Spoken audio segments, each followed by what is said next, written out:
নমস্কার বন্ধুরা, আজকের ভিডিওটিতে আলোচনা করব নোয়াপাড়া বিমানবন্দর বারাসাত মেট্রো রুটে মাইকেলনগর মেট্রো স্টেশনের কাজ অবশেষে শুরু হলো। কয়েকদিন আগেই কলকাতা মেট্রোর তরফে একটি প্রেস বিজ্ঞপ্তি জারি করা হয়। সেখানে কি জানানো হয়েছে সমস্ত কিছু আপডেট জানাবো আজকের এই ভিডিওটিতে।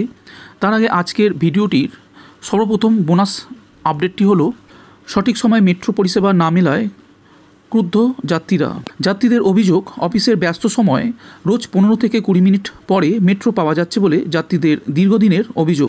তাদের বক্তব্য, মেট্রোর কাজ ঠিকমতো পরিষেবা দেয়া অমৃত কথা শোনানো নয়। এখন যা পরিস্থিতি তাতে মেট্রোয় যদি ঠিক সময়ে ট্রেন আসার ঘোষণা হয় তাহলে যাত্রীদের জন্য সেটাই অমৃত কথা হয়ে দাঁড়াবে। তবে যাত্রীদের ক্ষোভ নিয়ে মেট্রো কর্তৃপক্ষ সহানুভূতিশীল। এ প্রসঙ্গে তারা জানিয়েছেন, যা হচ্ছে যাত্রীদের ভালোর জন্যই হচ্ছে, অর্থাৎ মেট্রোয় যে রক্ষণাবেক্ষণের কাজ চলছে তার কাজ শেষ হলেই সাময়িক মন্থরতা কাটিয়ে আরও দ্রুতগামী হয়ে উঠবে কলকাতা মেট্রো।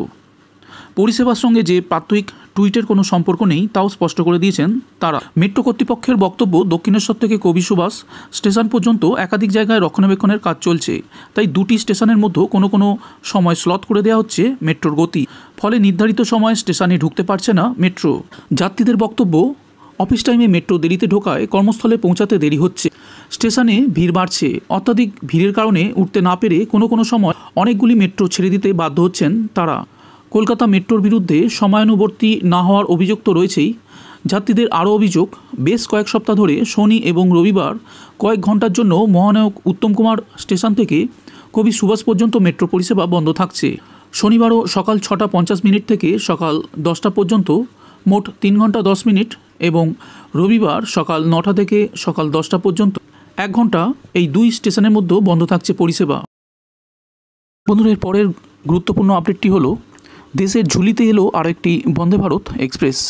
বৃহস্পতিবার প্রধানমন্ত্রী নরেন্দ্র মোদী ভার্চুয়াল মাধ্যমে দিল্লি দেরাদুন রুটে বন্দে ভারত এক্সপ্রেসের উদ্বোধন করেন।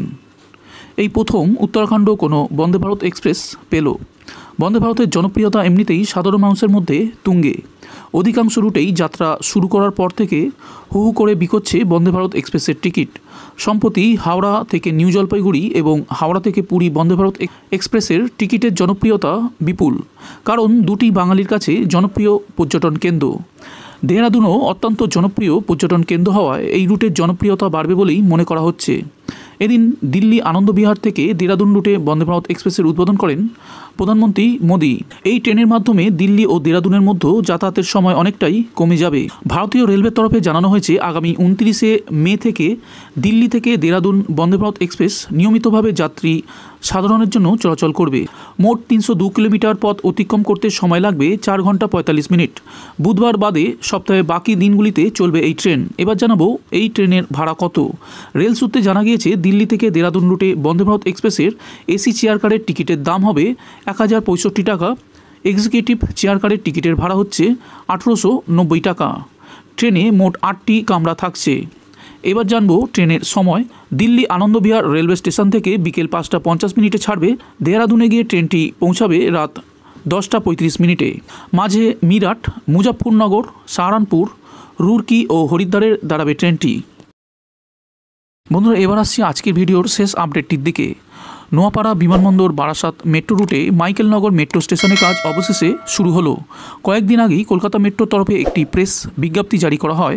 সেখানে বলা হয়, চলতি মাসের 19 তারিখ ডায়াফ্রাম ওয়াল বসানো হয়েছে। তারপরেই এই মেট্রো রেল স্টেশন তৈরির কাজ শুরু হয়েছে। প্রসঙ্গত, বিমানবন্দর রুটের মধ্যে মাইকেলনগর অন্যতম গুরুত্বপূর্ণ একটি স্টেশন। আপাতত এই রুটে বারাসাত পর্যন্ত মেট্রো স্টেশন হওয়ার কথা রয়েছে। তবে বিমানবন্দরের পরে আপাতত মাইকেলনগর মেট্রো স্টেশনের কাজই শুরু হয়েছে। অতি দ্রুত বাকিগুলিও শুরু হবে বলে আশা করা যাচ্ছে। এই মেট্রো রুটে আরেক গুরুত্বপূর্ণ station Dumdum cantonment metro rail station. এই স্টেশনের কাজ এখন প্রায় শেষ পর্যায়ে রয়েছে বলা যায়।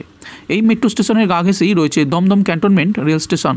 ফলে প্রতিদিন হাসনাবাদ, বনগাঁ প্রচুর লোকাল ট্রেন এই স্টেশনে আসে। এখন মেট্রো রেল ধরার জন্য বেশিরভাগ যাত্রীকেই দমদম জংশন স্টেশনে নামতে হয়, কিন্তু দমদম ক্যান্টনমেন্ট স্টেশনে মেট্রো রেল পরিষেবা শুরু হলে তখন যাত্রীদের বিরাট সুবিধা হবে। নতুন করে আর দমদম জংশন স্টেশনে যেতে হবে না। চাপ কমবে দমদম জংশন স্টেশনেরও।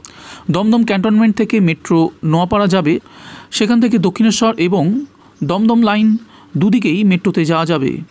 দমদম ক্যান্টনমেন্ট থেকে অপরদিকে মেট্রো যাবে বিমানবন্দর মেট্রো স্টেশনে। বিমানবন্দর থেকে মেট্রো সরাসরি মিলিত হবে দমদম ক্যান্টনমেন্ট স্টেশনে। ফলে বিমানবন্দর থেকে আসা যাত্রীদের এক্ষেত্রে বিপুল লাভ হবে।